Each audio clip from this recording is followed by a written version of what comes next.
Mr. Secretary. Members, as usual, I'll call members based on seniority of those present when the hearing was called to order, and alternating between each side. Each member will have 5 minutes for questions and responses, and I anticipate that we should have enough time for 2 rounds of questions. Mr. Secretary, I will start in the Western Hemisphere. Just ask you, you're aware, right, that in Cuba, the FBI's top 10 most wanted terrorist, Joan Chesimard, is harbored, right, by the regime. Mm-hmm. You're aware of that? Yes. You're aware that bombmaker William Morales of the FALN, responsible for the murder of 4 Americans, injuring 50 in New York, is also harbored by the regime in Cuba. Mm-hmm. You're aware as well that the ELN and FARC terrorists are harbored there? Mm-hmm. Yes. You're aware that the regime did not cooperate in the investigation regarding the so-called anomalous health incidents, the sonic health attacks against U.S. personnel. Mm-hmm. You're aware of that, right? You're aware that the Cuban dictatorship has a very extensive espionage network. The most recent case that was very public was the State Department's Victor Manuel Rocha, who pled guilty of spying for decades on Cuba's behalf. And you're aware of that, I'm assuming, as well, Mr. Mm-hmm. Secretary. You're aware that the Cuban regime recently signed a military agreement with Belarus to train Cuban nationals, and then Cuban nationals are traveling to Russia to fight, for Russia against Ukraine. Correct, sir? Mm-hmm. Okay. Well, then, this is what caught me not by surprise, but as you know, the State Department failed to designate Cuba as a not fully cooperating country when it comes to terrorism.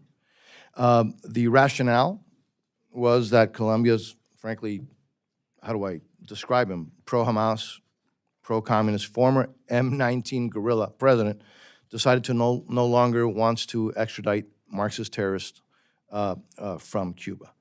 And then the Biden administration decided to resume law enforcement cooperation with the regime. Again, not to mention the fact that Cuba has thousands of intelligence agents in Venezuela, keeping Maduro in power. It is a terrorist regime. And so how does this coddling to a dangerous anti-American dictatorship with all of those issues that I just mentioned that I know you're aware of, and so many others, how does that protect U.S. national security interests? Thank you, Mr. Chairman. As you know, the not fully cooperating statute requires an annual review, and the basis for the designation by the previous administration was the presence of these National Liberation Army members from Colombia in Cuba. The demand at the time by the Colombian government that they be returned to Colombia, the refusal of the Cuban government to do so, hence harboring terrorists. The change this year has been that the Colombian government no longer seeks their extradition, and as you noted, we've resumed law enforcement cooperation with Cuba in the national interest, and thus the basis for the designation was no longer there.